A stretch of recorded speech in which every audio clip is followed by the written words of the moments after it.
പിതാവിൻ്റെയും പുത്രൻ്റെയും പരിശുദ്ധാത്മാവിൻ്റെയും നാമത്തിൽ തന്നെ ആമേൻ.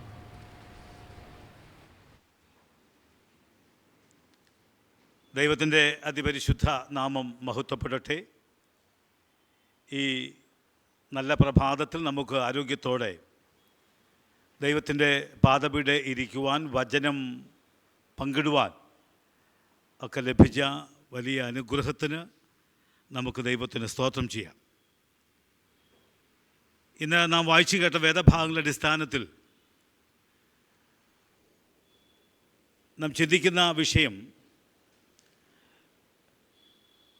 ദൈവഭരണത്തിനായി സാഹസികത ഏറ്റെടുക്കുക എന്നുള്ളതാണ് എന്ന ആശയമാണ്. Taking the risk for the reign of God. John Mathew uncle നന്നായിട്ട് എൻ്റെ കറക്റ്റ് മലയാളം നമ്മൾ പറഞ്ഞ് നിങ്ങൾ ശ്രദ്ധിച്ചിട്ടുണ്ടാകും. സാഹസികത എന്നത് എല്ലാവരുടെയും ഒരു താല്പര്യമാണ്.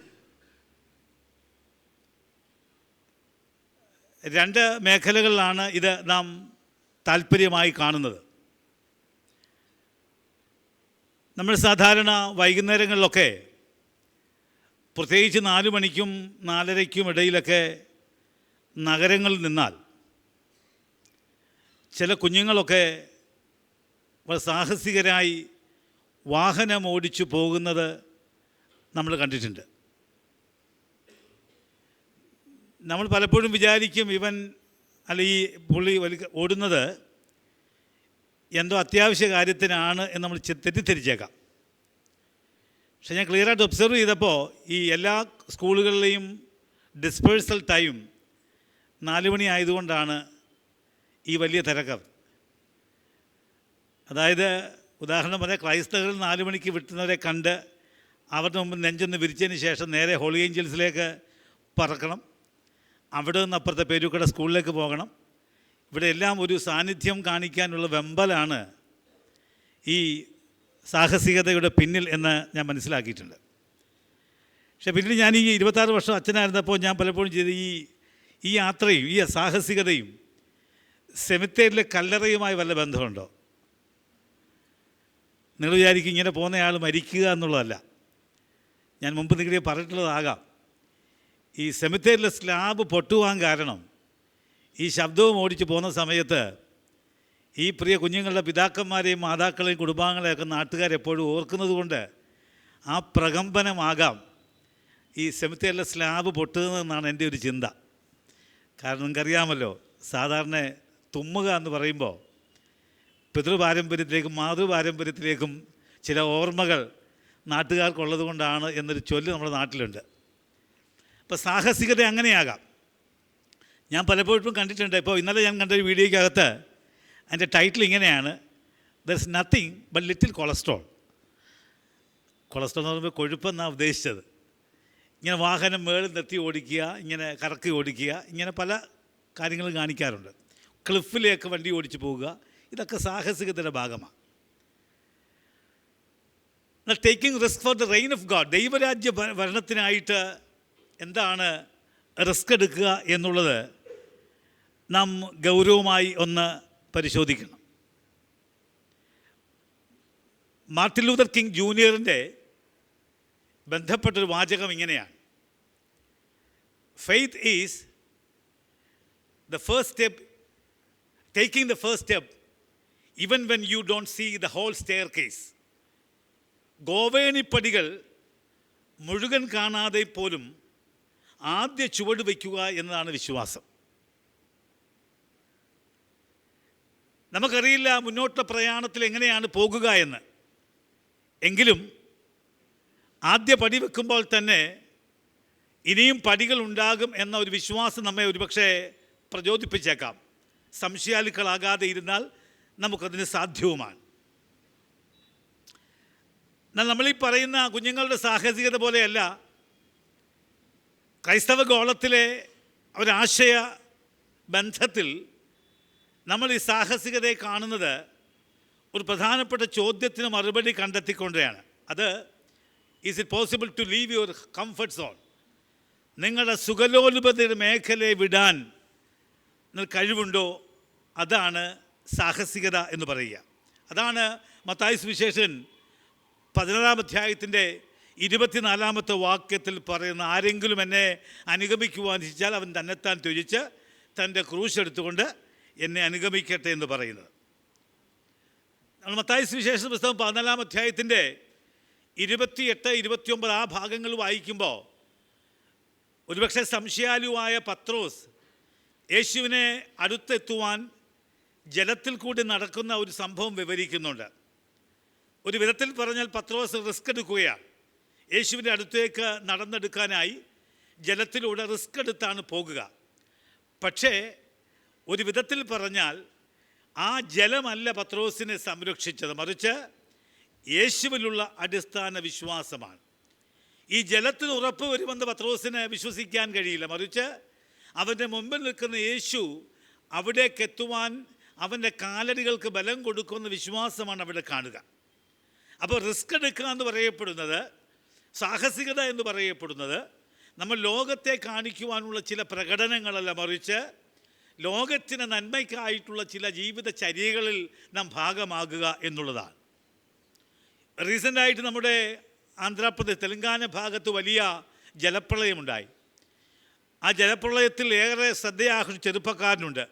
32കാരനായ ഒരു മൾട്ടിനാഷണൽ കമ്പനിയിലെ സോഫ്റ്റ്വെയർ എഞ്ചിനീയർ ഞാൻ വിശ്വസിക്കുന്ന പൽസെറ്റി ചന്ദ്രശേഖർ എന്ന ഒരു ചെറുപ്പക്കാരനെ നിങ്ങൾ വായിച്ചിട്ടുണ്ടാകാം. അവൻ ഒരു മൾട്ടിനാഷണൽ കമ്പനിയുടെ ഉദ്യോഗസ്ഥനാണ് എങ്കിലും അവനൊരു ഫാം നടത്തുന്നുണ്ടായിരുന്നു.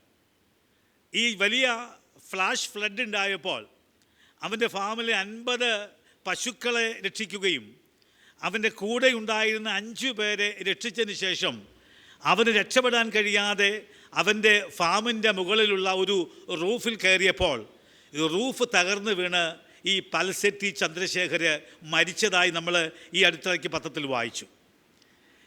ജീവിതത്തിൽ റിസ്ക് എടുക്കുക എന്ന് പറയുമ്പോൾ സഹജീവികളായ അല്ലെങ്കിൽ സംസാരിക്കാൻ കഴിയാത്ത ആ മൃഗങ്ങളെ രക്ഷിക്കുകയും തൻ്റെ സഹോദരൻ ഉൾപ്പെടെയുള്ള ഒരു സംഘത്തെ രക്ഷിച്ചതിന് ശേഷം ജീവിതത്തിൽ തൻ്റെ ജീവൻ വെടിയുന്ന ഒരു റിസ്കിനെ കുറിച്ചാണ് വേദപുസ്തകം യേശുവിലൂടെ നമുക്ക് വരച്ച് കാട്ടുന്നത്. ഈ തരുണത്തിൽ ജിം എലിയറ്റ് എന്ന് പറയപ്പെടുന്ന മനുഷ്യനെ ഓർക്കുന്ന ഉചിതമാണ്. ജിം എലിയറ്റ് എന്ന് പറയപ്പോൾ 1927 ജനിച്ച ഒരു മനുഷ്യനാണ്. അദ്ദേഹത്തിൻ്റെ ഒരു ലൈഫ് പറയുന്നത്, ഒരു സുവിശേഷകനായി പോകുവാൻ താല്പര്യപ്പെട്ട് വിഖ്യാതമായ വീറ്റൻ കോളേജിൽ നിന്നും ഒരു ഡിഗ്രി കരസ്ഥമാക്കി ഒരിക്കലും വചനം എത്തപ്പെടാത്ത ഇടത്തേക്ക് വചനം കൊടുക്കുവാൻ താല്പര്യപ്പെട്ടു പോയ ഈ ജോൺ എലിയറ്റ് എന്ന മനുഷ്യൻ, അദ്ദേഹത്തിൻ്റെ ഏറ്റവും വലിയ ആഗ്രഹം ഇക്വഡോർ വനാന്തരങ്ങളിൽ അവിടെ സുവിശേഷം അറിയിക്കുക എന്നുള്ളതായിരുന്നു. അവിടുത്തെ ഹൗറോണി എന്ന് പറയപ്പെടുന്ന അല്ലെങ്കിൽ അക്വ എന്ന് പറയപ്പെടുന്ന ഒരു ട്രൈബൽ കമ്മ്യൂണിറ്റിയെ സുവിശേഷം അറിയിക്കാൻ താല്പര്യപ്പെട്ടു. എന്നാൽ ഈ കമ്മ്യൂണിറ്റിയുടെ പ്രത്യേകത, ആ കമ്മ്യൂണിറ്റിക്ക് പുറത്തുള്ള ആര് വന്നാലും അവരെ ആക്രമിക്കുക എന്നുള്ളതാണ്. ഇന്ന് നിങ്ങൾ യൂട്യൂബിലോ അല്ലെങ്കിൽ പരിശോധിച്ചാൽ ഈ ഹൗറോണി എന്ന് പറയപ്പെടുന്ന കമ്മ്യൂണിറ്റിയെക്കുറിച്ചുള്ള വിവരണങ്ങളും ചിത്രങ്ങളും നമുക്ക് ലഭിക്കും. പുറത്തുനിന്ന് ആര് വന്നാലും അവരുടെ മനുഷ്യരോ അവരെ ആക്രമിക്കുക എന്നത് അവിടുത്തെ ഗ്രാമവാസികളുടെ പ്രത്യേകതയാണ്. ആമസോൺ കാടുകളിൽ എന്നാണ് ഞാൻ മനസ്സിലാക്കുന്നത്. അതേ സമാനമായ. എന്നാൽ 1955 വൈദ്യവിദ്യാഭ്യാസത്തിൻ്റെ പ്രചോദനത്തിൽ ജിം എലിയറ്റ് അവിടേക്ക് ചെന്നപ്പോൾ ഇവരുടെ സ്വഭാവം അറിഞ്ഞതുകൊണ്ട് അടുക്കാൻ കഴിഞ്ഞില്ല. വായിച്ചു മനസ്സിലാക്കുന്നത്, ആദ്യം ചെറിയ എയ്റോപ്ലെയിനുകളിൽ കുറച്ച് ഭക്ഷണ സാധനങ്ങൾ ഇട്ടുകൊടുക്കുകയും വളരെ ക്രമാനുഗതമായി അവരിലേക്ക് അടുക്കുവാൻ ശ്രമിക്കുകയും ചെയ്യുക. അങ്ങനെ ഭക്ഷണപ്പൊതിയിലൂടെ ഈ മനുഷ്യരുമായി ബന്ധം സ്ഥാപിച്ച ഈ വിക്ടൻ കോളേജിലെ തിയോളജിക്കൽ വിദ്യാർത്ഥിയായിട്ട് ജിം എലിയറ്റ് ഒരിക്കൽ ആ ഗ്രാമത്തിൽ തന്നെ കാലുകുത്തുകയാണ്. 1956 ജനുവരി മാസം 8-ാം തീയതി ഈ മിഷണറി അവിടുത്തെ വളരെ സംശയാലുക്കളായ ഗ്രാമീണവാസികളുടെ ആക്രമണത്തിൽ വളരെ ദാരുണമായി കൊല്ലപ്പെടുകയാണ്. ഈ ജിം എലിയറ്റ് അവിടെ വെച്ച് മരിച്ചു കഴിയുമ്പോൾ അദ്ദേഹത്തിൻ്റെ ശുശ്രൂഷ അവിടെ അവസാനിക്കുന്നില്ല. അദ്ദേഹത്തിൻ്റെ വൈഫായ എലിസബത്ത് എലിയറ്റ് അവിടേക്ക് പോവുകയാണ്. അങ്ങനെ കൂട്ടാളികളുമായി ജിം എലിയറ്റിൻ്റെ മരണശേഷം ഭാര്യയും മറ്റ് സഹകാരികളുമൊക്കെ പോയി അവിടെ ശുശ്രൂഷ ചെയ്ത് കരുത്തോടെ ശക്തിയോടെ ശുശ്രൂഷ ചെയ്തപ്പോൾ എന്ന് പറയപ്പെടുന്നത് സെൻസസ് അനുസരിച്ച് അവിടെ 35% ക്രൈസ്തവർ ഉണ്ട് എന്നാണ് പറയുക. അപ്പോൾ ടേക്കിംഗ് ദ റിസ്ക് എന്ന് പറയപ്പെടുന്നത്, അല്ലെ ദൈവരാജ്യ ഭരണത്തിനായി സാഹസികത ഏറ്റെടുക്കുക എന്ന് പറഞ്ഞാൽ it's an act of faith, ഒരു വിശ്വാസത്തിൻ്റെ പ്രവർത്തനമാണ്, അല്ലെങ്കിൽ വിശ്വാസത്തിൽ ഒരു കീഴടങ്ങലാണ്. അതുകൊണ്ട് നമ്മുടെ ജീവിതത്തിൽ ദൈവരാജ്യ ഭരണത്തിനായി നമ്മൾ സജ്ജമാകുക എന്ന് പറഞ്ഞാൽ ഫെയ്ത്ത് ഈസ് ഇന്നെവിറ്റബിൾ. വിശ്വാസം വളരെ അടിസ്ഥാന പ്രമാണമാണ്. തോമസ് അക്വിനാസ് ഒരിക്കൽ പറഞ്ഞിട്ടുണ്ട്, to one who has faith no explanation is necessary, to one without faith no explanation is possible.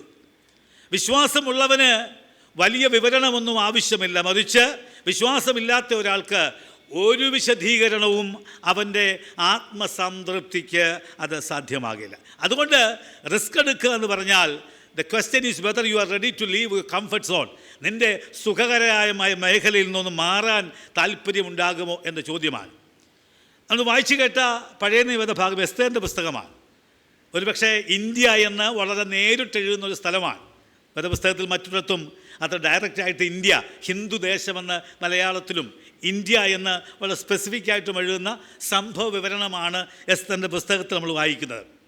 എസ്തറിനെ പറ്റി പറയുമ്പോൾ അവളുടെ ധൈര്യം പ്രധാനപ്പെട്ടതാണ്, അവളുടെ വിശ്വാസം പ്രധാനപ്പെട്ടതാണ്, അവളുടെ മറ്റുള്ളവർക്കായി ജീവൻ പ്രധാനപ്പെട്ടതാണ്, ദൈവരാജ്യ ഭരണത്തിനായുള്ള അവരുടെ താല്പര്യമൊക്കെ വളരെ പ്രധാനപ്പെട്ടതായി നമ്മൾ കാണുന്നുണ്ട്. ഒരു യഹൂദ സ്ത്രീ ഒരു പേർഷ്യൻ രാജകുമാരിയാകുന്ന വളരെ രസകരമായ കഥയാണ് എന്ന് നമുക്ക് നന്നായിട്ടറിയാം. ഈ എസ്തർ പഠിപ്പിക്കുന്ന 3 പാഠങ്ങൾ പ്രഭാതത്തിൽ പങ്കുവെക്കാൻ ആഗ്രഹിക്കുക. എസ്തർ പഠിപ്പിക്കുന്നു, സാഹസികത വിശ്വാസത്തിൻ്റെ ധീരമായ ചുവടുകളാണ് പ്രതീക്ഷിക്കുന്നത്. Risk taking for God's reign demands bold steps of faith. വിശ്വാസത്തിൻ്റെ വലിയ ഒരു ആധികാരികത ആവശ്യമാണ് നമുക്ക് സാഹസികതയ്ക്ക് വിശ്വാസത്തിൻ്റെ ഒരു അടിസ്ഥാനമുണ്ടാകണമെന്ന് പറയുക. അല്പം കൂടി പറഞ്ഞാൽ എസ്തേറിൻ്റെ ധീരമായ ചുവടുവയ്പ് നമ്മൾ വായിച്ച ഭാഗത്ത് അപകടം വിളിച്ചു വരുന്നതാണ്. എന്നാൽ അവളുടെ ആ അപകടങ്ങളെ മറന്നിട്ട് ദൈവരാജ്യ ഭരണത്തിനായി തൻ്റെ സമുദായത്തിൻ്റെ ശക്തിക്കായി അവൾ ബലപ്പെടുകയാണ്. 8-ാം അധ്യായം കൃത്യമായി പറയുന്നുണ്ട്, അഹശ്വേരോസ് രാജാവിൻ്റെ അരികിലെത്തി ഹമാൻ്റെ അധികാര സ്ഥാന വസ്തുവകകളെല്ലാം മൊർദെഖായിലേക്ക് മാറ്റത്തക്കവിധമുള്ള ഒരു ബലം വളരെ കൃത്യമായി അവൾ പ്രാപിച്ചെടുക്കുകയാണ്. അവൾ നമ്മോട് പറയുന്നു, shift in Fortune demands A bold steps of faith. അല്ലെങ്കിൽ നമ്മുടെ ജീവിതത്തിൻ്റെ ചില നല്ല തലങ്ങളിലേക്ക് നമ്മൾ മാറ്റണമെങ്കിൽ നമുക്ക് വളരെ ശക്തമായ വിശ്വാസം ആവശ്യമാണ്. ആ ശക്തമായ വിശ്വാസമാണ് നമ്മൾ വായിച്ചില്ല എങ്കിലും ഇതിൻ്റെ 4-ാമത്തെ അധ്യായത്തിൻ്റെ 16-ാമത്തെ വാക്യം നിങ്ങൾ വായിക്കുന്നുണ്ട്. നമ്മൾ പുസ്തകം കയ്യിലൊക്കെ മറിച്ചൊക്കെ നോക്കുന്നതല്ല, വായിക്കേണ്ട. വായിച്ചാൽ ഒത്തിരി സമയവും മാത്രമല്ല, ഈ പുസ്തകം പെട്ടെന്നൊക്കെ എടുക്കുമ്പോൾ ശരിക്കും പറഞ്ഞാൽ പേജൊക്കെ കീറിപ്പോകാനും സാധ്യതയുണ്ട്, ഒട്ടിയിരിക്കുന്നതുകൊണ്ട്. അതുകൊണ്ട് പുസ്തകമൊന്നും പെട്ടെന്ന് തുറന്ന് വായിക്കരുതെങ്കിലും നിങ്ങൾ ആ മനസ്സിൽ നിന്ന് കുറിക്കണം. എസ്തേറിൻ്റെ പുസ്തകം 4-ാം അധ്യായത്തിൻ്റെ 16-ാമത്തെ വാക്യം ഇങ്ങനെ വായിക്കുന്നു, I will go to the king though it is against the law and if I perish I perish. അതായത് എൻ്റെ സമുദായത്തിൻ്റെ കാര്യത്തിനായി ഞാൻ രാജാവിൻ്റെ അടുക്കിലേക്ക് പോവുകയാണ്, ഞാൻ നശിക്കുന്നെങ്കിൽ നശിക്കട്ടെ എന്ന് പറയുന്ന വിശ്വാസത്തിൻ്റെ ഒരു ബലമാണ് എസ്തേർ കാട്ടിത്തരുന്നത്. പക്ഷേ അതിന് മറ്റൊരു ആസ്പെക്റ്റ് അതിൻ്റെ താഴെയായി നമ്മൾ 8-ാമത്തെ അധ്യായത്തിൽ വായിക്കുന്നുണ്ട്. എന്താണെന്നറിയാമോ?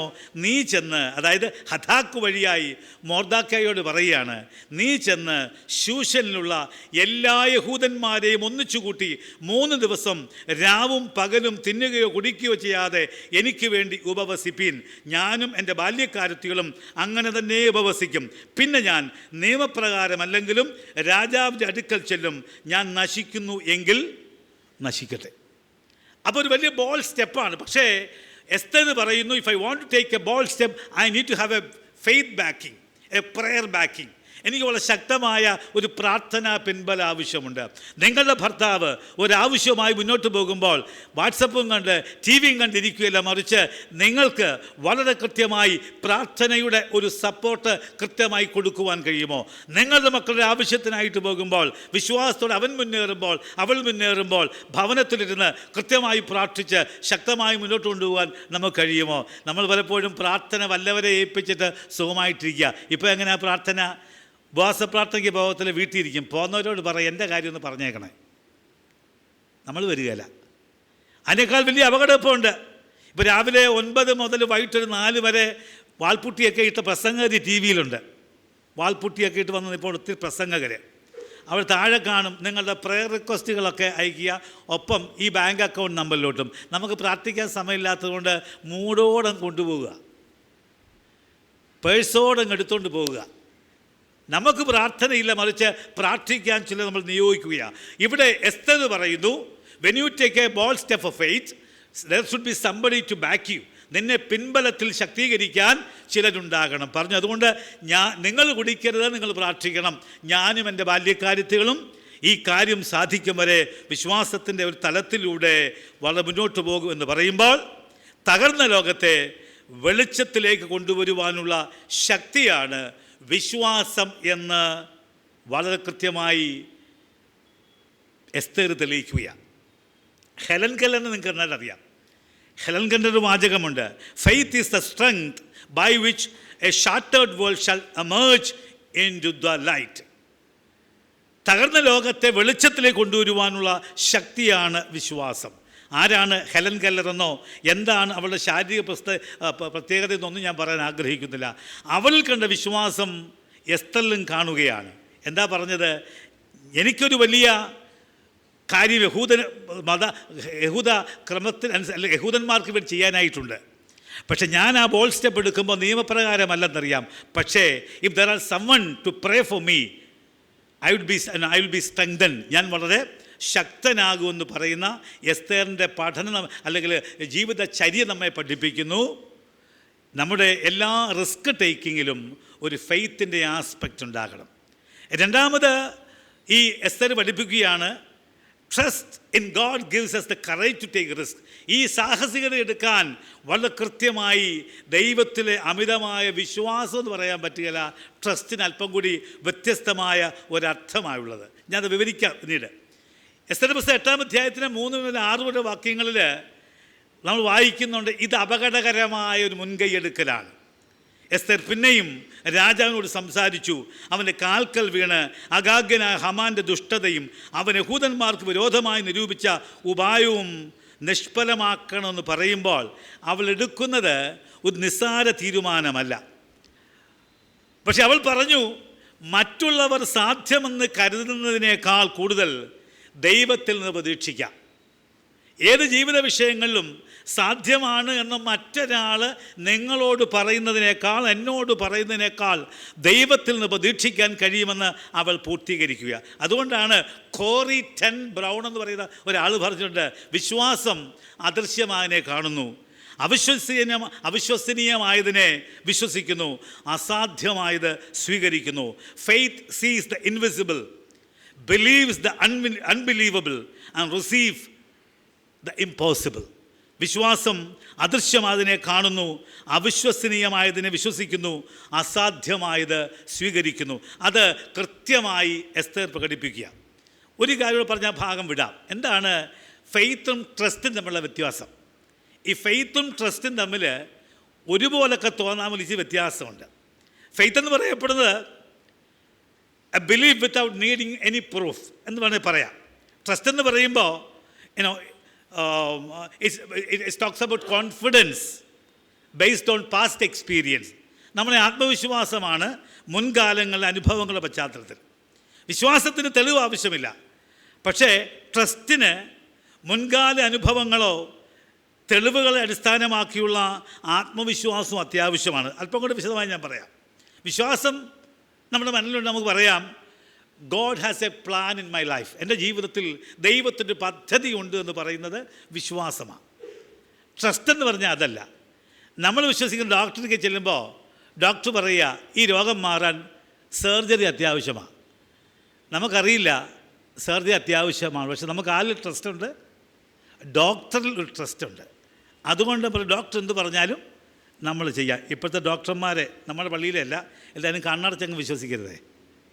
അവർ പലതും പറയും, 2 പ്രാവശ്യം ചോദിച്ചിട്ടേ ചെയ്യാവൂ, അല്ലെ കുഴപ്പത്തിൽ ചാടും കേട്ടോ. അനുഭവം കൊണ്ടും പലരുടെ അനുഭവം കൊണ്ട് പറഞ്ഞതാണ്. അപ്പോൾ ട്രസ്റ്റ്, ഫെയ്ത്ത് എന്ന് പറഞ്ഞാൽ ഒരിക്കലും കാണും. ദൈവം തമ്പുരാൻ ആദ്യ ഗോവേണിപ്പടി കാണിക്കുമ്പോൾ അവസാനത്തേത് കണ്ടില്ല എങ്കിൽ അവിടെ എത്തിക്കുന്ന വിശ്വാസമാണ്. ട്രസ്റ്റ് എന്ന് പറയുമ്പോൾ നമുക്ക് വിശ്വാസമുള്ള ഒരാൾ മുൻ അനുഭവങ്ങളുടെ വെളിച്ചത്തിൽ പറയുകയാണ്, ഒരു കാര്യം പറയുമ്പോൾ നമ്മൾ ഏറ്റെടുക്കുക. അപ്പോൾ എസ്തേർ പറയുന്നു, എസ്തേറിൻ്റെ ജീവിതത്തിൽ രണ്ടുമുണ്ട്. ഒന്ന്, മുൻകാലങ്ങളിൽ അവൻ ചെയ്തതനുസരിച്ച് ഇത് ചെയ്യുമെന്നുള്ള ഒരു ട്രസ്റ്റുണ്ട്. അമിതമായ വിശ്വാസം യേശുവിലുമുണ്ട്, ദൈവത്തിലുമുണ്ട്. യേശുവിലല്ല, ദൈവത്തിലുമുണ്ട്. ഈ രണ്ട് കാര്യങ്ങളുടെ കോമ്പിനേഷനാണ് ഒരു വിധത്തിൽ പറഞ്ഞാൽ നമ്മുടെ എസ്തേറിനെ ശക്തീകരിക്കുന്നത്. മൂന്നാമത് എസ്തേർ പഠിപ്പിക്കുകയാണ്, സാഹസികത ജാതികൾക്ക് രക്ഷപ്രദാനം ചെയ്യും. നമ്മുടെ സാഹസികത പോകുന്നയാളെ വഴി ഇടിച്ചിടുന്നതല്ല, വണ്ടി കൊണ്ട് ഇടിച്ച് തള്ളിയിടുന്നതല്ല, മറിച്ച് സാഹസികത രക്ഷപ്രദാനം ചെയ്യുന്നതാകണമെന്നാണ് പറയപ്പെടുന്നത്. നമ്മൾ വായിച്ച 8-ാം അധ്യായത്തിൻ്റെ 16-17 വാക്യങ്ങൾ പറയുന്നു, യഹൂദന്മാർക്ക് പ്രകാശവും സന്തോഷവും ആനന്ദവും ബഹുമാനവും ഉണ്ടായി. ആരുടെ റിസ്ക്?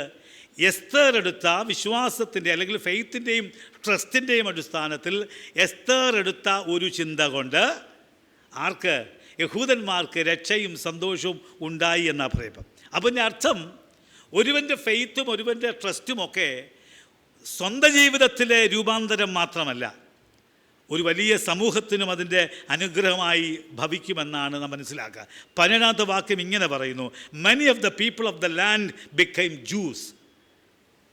നിങ്ങൾ ആ ഭാഗം വീട്ടിൽ പോയി വായിക്കണം. എസ്തേർ ഏറ്റെടുത്ത ഒരു രക്ഷയുടെ സന്ദേശം, എസ്തേർ ഏറ്റെടുത്ത ഒരു രക്ഷയുടെ ഇനീഷ്യേറ്റീവ് കൊണ്ട് ഒത്തിരി ആൾക്കാർ യഹൂദ മതാനുസാരികളായി മാറി എന്ന് പറയുമ്പോൾ നമ്മുടെ സാഹസികത പലരെയും ദൈവരാജ്യത്തിലേക്ക് തിരിക്കാൻ ഉതകണം. നിങ്ങൾ ഉറക്കമായോ? വലിയ വിഷമമായെന്ന് തോന്നുന്നു നിങ്ങൾക്ക് ഈ വചനം കേട്ടിട്ട്. റിസ്ക് എടുക്കുക എന്ന് പറയപ്പെടുന്ന ജീവിതത്തിലെ നമ്മുടെ കംഫർട്ട് സോണിൽ നിന്ന് പുറത്തിറങ്ങുക എന്നുള്ളതാണ്. അപ്പോൾ ആ ഇറങ്ങുക എന്ന് പറയുമ്പോൾ അതിന് ഒത്തിരി ഇംപ്ലിക്കേഷൻസ് ഉണ്ട്. ഇത് നമ്മൾ പലപ്പോഴും നമ്മളുടെ ദൈവവിശ്വാസമെല്ലാം ഒരു 2 മണിക്കൂറിനകത്ത് ഒതുക്കുകയാണ്. 2.25 മണിക്കൂറായ നമുക്ക് അസ്വസ്ഥതയാണ്. ഈ 2 മണിക്കൂർ ഒതുക്കുന്ന വിശ്വാസം അതിനപ്പുറത്തേക്കൊന്ന് പോകാൻ കഴിയുന്നില്ല, ഇല്ലേ? നമ്മൾ ഇരിക്കുന്ന ഇരിപ്പിടത്തിൽ തന്നെ ആ സ്ഥലത്ത് തന്നെ വന്ന് ഇരുന്ന് വളരെ കൃത്യമായി അത് ആരാധിച്ച് നമ്മൾ അപ്പവും വീഞ്ഞും സ്വീകരിച്ച് പോകുക, പ്രസംഗം കേട്ട് പോകുക എന്നതിനപ്പുറമായി മറ്റൊന്നും ജീവിതത്തിൽ അനുഗ്രഹമായി അല്ലെങ്കിൽ ആവശ്യമായി നമ്മൾ ഒരിക്കലും കാണുന്നില്ല. നമ്മൾ സാധാരണ 270-ാമത്തെ കീർത്തനങ്ങൾ പാടാറുണ്ട്. അത് സാധാരണഗതിയിൽ സുവിശേഷവുമായി ബന്ധപ്പെട്ട ഒരു ഭാഗമാണ്, സുവിശേഷ പ്രചരണവുമായി ബന്ധപ്പെട്ട പാട്ടായിട്ടാണ് 270 നമ്മൾ കാണാറുള്ളത്. പക്ഷേ അതിൻ്റെ ചരിത്രം പരിശോധിക്കുമ്പോൾ സാഹസികമായി ദൈവരാജ്യത്തിൻ്റെ വ്യാപനത്തിനായി ഇടപെട്ടൊരു മനുഷ്യൻ്റെ വലിയ ശക്തി അതിൽ ഒളിഞ്ഞു കിടപ്പുണ്ട്. ആ മനുഷ്യൻ്റെ പേര് മറ്റൊന്നുമല്ല, എഴുതിയ പേര് നമുക്കറിയാം, റവറൻഡ് ജോർജ് ഡഫീൽഡ് എന്ന് പറയുന്ന മനുഷ്യനാണ് ഈ പാട്ട് എഴുതിയത്. അത് 1858 എഴുതിയത്. നമ്മൾ ചരിത്രം പരിശോധിക്കുമ്പോൾ നമുക്ക് കാണാൻ പറ്റും ഈ പാട്ട് എഴുതിയത് റവറൻഡ് ജോർജ് ഡഫീൽഡാണ്. പക്ഷെ ഡഫീൽഡ് ഈ പാട്ട് എഴുതുമ്പോൾ അതിൻ്റെ പിന്നിലൊരു മനുഷ്യനുണ്ട്. ആ മനുഷ്യനാണ് നമ്മുടെ ഇന്നത്തെ സാഹസികതയുടെ മോഡൽ. അദ്ദേഹത്തിൻ്റെ പേരെന്നറിയാമോ? ഡൊഡ്ലി ടിങ്ക് എന്നാണ്. ഈ പേരുകളൊന്നും ഞാൻ പറയുന്ന പോലെ ആയിരിക്കില്ല, എനിക്കങ്ങനെയൊക്കെ പറയാൻ അറിയാവൂ. നിങ്ങളത് കറക്റ്റായിട്ട് പ്രൊനൗൺസ് ചെയ്തോണം. ഡൊഡ്ലി ടിങ്ക് എന്നാണ് ഞാൻ വായിച്ചതനുസരിച്ച് അദ്ദേഹത്തിൻ്റെ പേര്. അദ്ദേഹം ഒരു വലിയ പ്രീച്ചറായിരുന്നു. ആ പ്രീച്ചർ എന്ന് പറയുമ്പോൾ അദ്ദേഹത്തിൻ്റെ കാലഘട്ടവുമായി വെച്ച് നോക്കുമ്പോൾ അദ്ദേഹത്തിൻ്റെ ഏറ്റവും വലിയ പ്രസംഗത്തിൻ്റെ കഥാതന്തു എന്ന് പറയപ്പെടുന്നത് അടിമത്തത്തിനെതിരെയുള്ള പ്രഘോഷണമായിരുന്നു. അടിമത്തമെന്ന ക്രിസ്തീയതയല്ലാത്ത വിഷയത്തിനെതിരെയുള്ള പ്രതികരണമായിരുന്നു ഈ ഡൊഡ്ലി ടിങ്കിൻ്റെ പ്രസംഗത്തിൻ്റെ കാതൽ. ഏത് വേദപുസ്തക ഭാഗമെടുത്താലും അദ്ദേഹം അവസാനിപ്പിക്കുന്നത്, അദ്ദേഹം കൊണ്ടുപോകുന്നത് അടിമത്തമെന്ന ദൈവഹിതമല്ലാത്ത പ്രവർത്തനവുമായി ബന്ധപ്പെട്ട് ജനങ്ങളെ ബോധവൽക്കുക എന്നുള്ളതായിരുന്നു. അദ്ദേഹം 10,000-ങ്ങളെ അങ്ങനെ അഡ്രസ്സ് ചെയ്തിട്ടുണ്ട്, പ്രോത്സാഹിപ്പിച്ചിട്ടുണ്ട്, അവരെ അതുവഴി യേശുവിലേക്ക് കൊണ്ടുവന്നിട്ടുമുണ്ട്. എന്നാൽ ഒരു വലിയ കോൺസ്പിറസി അദ്ദേഹത്തിൻ്റെ മരണവുമായി ബന്ധപ്പെട്ടുണ്ട് എന്ന് ചില രേഖകൾ സൂചിപ്പിക്കുന്നുണ്ട്. എന്നാൽ യഥാർത്ഥ രേഖകൾ പറയുന്നത് ഒരിക്കൽ പ്രസംഗം കഴിഞ്ഞ് ഈ ഡൊഡ്ലി ടിങ്ക് തൻ്റെ സ്വന്തമായുള്ള ഫാമിലേക്ക് പോവുകയാണ്. ആ ഫാമിലേക്ക് പോയി കാര്യങ്ങൾ നോക്കിക്കൊണ്ടിരുന്നപ്പോൾ അവിടുത്തെ ത്രഷിംഗ് മെഷീൻ, അതായത് മെതിയന്ത്രത്തിനകത്ത് ഈ മനുഷ്യൻ്റെ ചില ശരീരഭാഗങ്ങൾ വീഴുകയും അദ്ദേഹം വളരെ ദാരുണമായി മുറിവേറ്റ് മരിക്കുകയും ചെയ്തു. ആൻറ്റി സ്ലേവറിക്കെതിരെ അല്ലെങ്കിൽ ഒരു വിധത്തിൽ പറഞ്ഞ അടിമത്തത്തിനെതിരെയുള്ള അദ്ദേഹത്തിൻ്റെ പ്രഘോഷണത്തിൻ്റെ വഴികളിൽ ഒരുപക്ഷെ വെള്ളക്കാരുടെ കരാള ഹസ്തങ്ങൾ അതിലുണ്ടോ എന്ന് പോലും സംശയിക്കുന്ന രേഖകളുണ്ട്.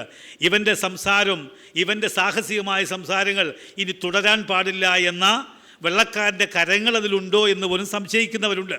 എന്തുമായിക്കോട്ടെ, ചരിത്രം അത് എഴുതിയത് വെള്ളക്കാരനായതുകൊണ്ട് അത് ആലേഖനം ചെയ്തിട്ടില്ല. എനിവേ, ഇദ്ദേഹത്തിന് ഈ മദ്യയന്ത്രം വഴിയായുള്ള അപകടം വഴിയായി വളരെ ഗുരുതരമായി പരിക്കേറ്റ് മരിക്കുന്ന സമയത്ത് അദ്ദേഹത്തിൻ്റെ ഒരു മെമ്മോറിയൽ സർവീസ് നടക്കുകയാണ്. ആ സർവീസിൽ അന്നത്തെ പ്രസംഗനാണ് റവർ ജോർജ് ഡഫീൽഡ്. അദ്ദേഹം എഫേസ്യ ലേഖനം 6-ാം അധ്യായത്തിൻ്റെ 14-ാമത്തെ വാക്യത്തെ അധികരിച്ച് ഒരു പ്രസംഗം നടത്തി. ആ പ്രസംഗത്തിൽ ഈ ഡുഡ്ലി ട്വിഗിൻ്റെ ലൈഫുമായി കണക്ട് ചെയ്ത് പറഞ്ഞു, ക്രൂസിൽ പ്രശംസിക്കണമെന്നായിരുന്നു ഒരു പക്ഷേ ഈ ജോർജ് ഡഫീൽഡ് എന്ന വൈദികൻ്റെ പ്രസംഗത്തിൻ്റെ കാതൽ. ആ പ്രസംഗം അവസാനിക്കുമ്പോൾ അദ്ദേഹത്തിൻ്റെ മനസ്സിലേക്ക് ചിലത് ഓടി വന്നു. അത് ഓടി വരുന്നൊരു കാരണമുണ്ട്. ഈ മെതിയന്ത്രത്തിൽ ശരീരഭാഗങ്ങൾ കുരുങ്ങി ഈ ഡഡ്ലി ട്വിഗ് മരിക്കുന്ന സമയത്ത് അദ്ദേഹത്തിന് അടുത്ത് ചെന്ന സഹകാരികൾ ചോദിച്ചു, അവസാനമായി ഈ ലോകത്തോട് എന്തെങ്കിലും പറയാനുണ്ടോ? ഈ ഡഡ്ലി ട്വിഗ് പറഞ്ഞ ഒറ്റ വാചകം, let's all stand up for Jesus. അടിമത്തത്തിനെതിരെ വലിയ പ്രസംഗം പ്രസംഗിച്ച ഡഡ്ലി ട്വിഗിന് ഒന്ന് മാത്രമേ പറയാനുള്ളായിരുന്നു, നമ്മെല്ലാവരും കർത്താവിന് വേണ്ടി നിൽക്കണം, നിന്നിടുവിൻ യേശുവിനായി എന്നൊരു വാചകമാണ് ഈ ഡഡ്ലി ട്വിഗ് പറഞ്ഞത്. എഫേസ്യ ലേഖനം 6-ാം അധ്യായത്തിലെ 14-ാമത്തെ വാക്യത്തെ അധികരിച്ച് ഈ റവറൻ ഡഫീൽഡ് പ്രീച്ച് ചെയ്ത് കഴിഞ്ഞപ്പോൾ അദ്ദേഹത്തിൻ്റെ മനസ്സിലേക്ക് ഈ വാചകങ്ങളും വൈകാരികമായ ഇതും വന്നപ്പോൾ അത് അദ്ദേഹം ഈ വരികളിൽ കുറിച്ചിട്ടു. കുറച്ച് നാൾ കഴിഞ്ഞ് ഈ വരികൾക്ക് സംഗീതം കൊടുത്തതാണ് നമ്മളിന്ന് വായിക്കുന്ന നിന്നീടുവിൻ യേശുവിനായി എന്ന് പറയപ്പെടുന്ന ആ സംഗീത ശകലത്തിൻ്റെ പിന്നിലെ ചരിത്രം എന്ന് പറയപ്പെടുന്നത്. ഒന്ന് ഓർത്തു നോക്കണം. വെള്ളക്കാരൻ്റെ കരാളഹസ്തങ്ങളിൽപ്പെട്ട് പടയുന്ന സാധാരണക്കാരായ കറുത്ത വർഗ്ഗക്കാർ അവരിനി ആ അടിമത്തത്തിൽ ഉണ്ടാകരുത് എന്ന് വചനത്തെ ബന്ധിപ്പിച്ച് പ്രസംഗിച്ച ഈ പറയപ്പെട്ട നമ്മുടെ ഡഡ്ലി ട്വിഗ് എന്ന മനുഷ്യൻ, അദ്ദേഹം കൊല്ലപ്പെട്ടെന്നോ മരണപ്പെട്ടെന്നോ എങ്ങനെയാകട്ടെ, അദ്ദേഹത്തിൻ്റെ ആശയത്തിൻ്റെ ഓർമ്മയാണ് നമ്മൾ പാടുന്ന 270-ാമത്തെ കീർത്തനത്തിൻ്റെ നിന്നിടുവിൻ യേശുവിനായി എന്ന പാട്ടിൻ്റെ പിൻബലം. നമ്മൾ പലപ്പോഴും പാടുമ്പോൾ അതിൻ്റെ സത്ത ഉൾക്കൊള്ളാതാണ് പാടുന്നത്. പ്രത്യേകിച്ച് അതിൻ്റെ 3-ാമത്തെ സ്റ്റാൻസായും അവസാനത്തെ സ്റ്റാൻസയും വളരെ കൃത്യമായി നമ്മൾ പലതും പറയുന്നുണ്ട്. സമയം ഇച്ചിരി കൂടുതലായെന്ന് എനിക്കറിയാം. നിങ്ങളാരും വാച്ച് നോക്കുന്നില്ല എന്നും എനിക്കറിയാം. പക്ഷേ ഈ പാട്ടൊന്ന് പാടണം നമുക്ക്. അപ്പോൾ ഈ പാട്ടിൻ്റെ 1ഉം 3ഉം അവസാനത്തെയും സ്റ്റാൻസായെങ്കിലും ഞാൻ ഈ പറഞ്ഞ ആശയത്തോട് കോറിലേറ്റ് ചെയ്യുക. അടിമത്തത്തിനെതിരെ പ്രസംഗിച്ച് സാഹസികമായി പ്രവർത്തിച്ച ഒരു മനുഷ്യൻ്റെ അവസാന ആഗ്രഹത്തിൻ്റെ പൂർത്തീകരണമാണ് ഈ പാട്ടിൽ കാണുക. അത് ദൈവമനുഷ്യനായ ഡഫീൽഡിനെ കൊണ്ട് തമ്പുരാൻ ചമച്ചതാണ്. നൂറ്റാണ്ടുകൾക്ക് ശേഷവും നമ്മൾ പാടുന്നത്, അല്ലാതെ പാടി സന്തോഷിക്കാൻ വേണ്ടിയുള്ളതല്ല. ഇതിൻ്റെ അന്തസത്തയിലേക്ക് പോകണം. എവിടെ അടിച്ചമർത്തപ്പെടുന്നുവോ അവിടെ സാഹസികമായ ഒരു യാത്രയ്ക്ക് എനിക്കും നിനക്കും പ്രചോദനമുണ്ടാകണമെന്ന് നമ്മെ ബോധിപ്പിക്കുന്നതാണ് ഒരു പക്ഷേ ഈ ഡഡ്ലി ട്വിങ്ങിൻ്റെ ജീവിതത്തിലൂടെ ഈ ജോർജ് ഡഫീൽഡ് നമുക്കായിട്ട് വരച്ച് തരുന്നത്. ആ ഒരു വലിയ അനുഗ്രഹ ചിന്തയോടെ, ആ സാഹസിക മനോഭാവത്തോടെ നമുക്ക് ഈ പാട്ടൊന്ന് ചേർന്ന് പാടാം. അതിൻ്റെ 1ഉം 3ഉം അവസാനത്തെയും.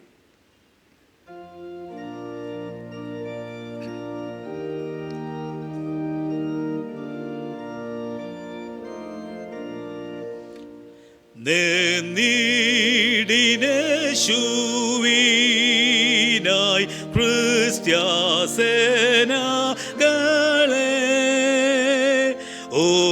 ഉയർത്തിടിൻ കോടിയെ നഷ്ടം നേരിടലേ. ജയം ജയം താനിക്കും താൻ്റെ സേനകൾക്കും വൈരികളെല്ലാം തോൽക്കും താൻ കർത്താവായി വാഴൂ. Third stanza. നിന്നിടിൻ യേശുവിനായി കാഹളനാദം കേൾ മുന്നോട്ടു ചേരി ഈ നേരം വീരരെ എണ്ണമില്ല വൈരികൾ ഏറ്റം ശൗര്യം ഉള്ളോർ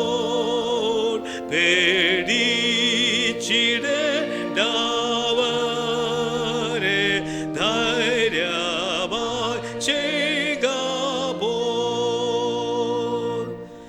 നിന്നിടിൻ യേശുവിനായി യുദ്ധം വേഗം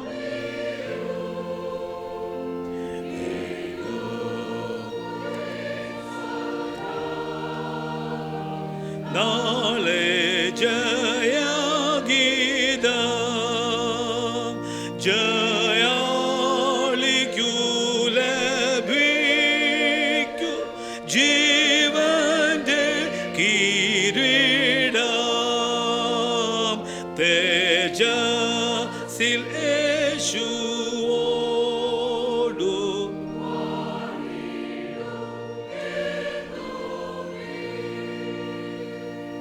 ഡെഡ്ലിറ്റിങ്ങിൻ്റെ സാഹസികതയാണ് ഇന്ന് നൂറ്റാണ്ട് കഴിയുമ്പോഴും നമ്മുടെ ആത്മീക പ്രചോദനത്തിനായി ഈ പാട്ട് പാടാൻ ഒരവസരം നമുക്ക് ദൈവം നൽകുന്നത്. അതുകൊണ്ട് എസ്തേറിനെ പോലെയും നാം വായിച്ചു കേട്ട സംഭവങ്ങളിലെ ക്രൈസ്തവ സാഹസികതയിൽ ഇടപെട്ടവരെ പോലെ വിശ്വാസത്തിൻ്റെ ബോൾഡ് സ്റ്റെപ്പ് എടുക്കുവാനും വിശ്വാസത്തിൽ കേന്ദ്രീകരിക്കുവാനും നമ്മൾ വഴിയായി ലോകത്തിൽ തന്നെ ഒരു രക്ഷയായി വെളിച്ചമായി നിലകൊള്ളുവാനും ദൈവം നമ്മെ സഹായിക്കട്ടെ. ദൈവത്തിൻ്റെ പരിശുദ്ധാത്മാവ് അതിനായി നമ്മെ ഒരുക്കുകയും പ്രാപ്തമാക്കുകയും ചെയ്യട്ടെ. ഇപ്പോൾ പിതാവായ ദൈവത്തിനും പുത്രനാം ദൈവത്തിനും പരിശുദ്ധാത്മാവാൻ ദൈവത്തിനും സകല ബഹുമാനവും മഹത്വവും സദാകാലവും ഉണ്ടായിരിക്കുമാറാകട്ടെ.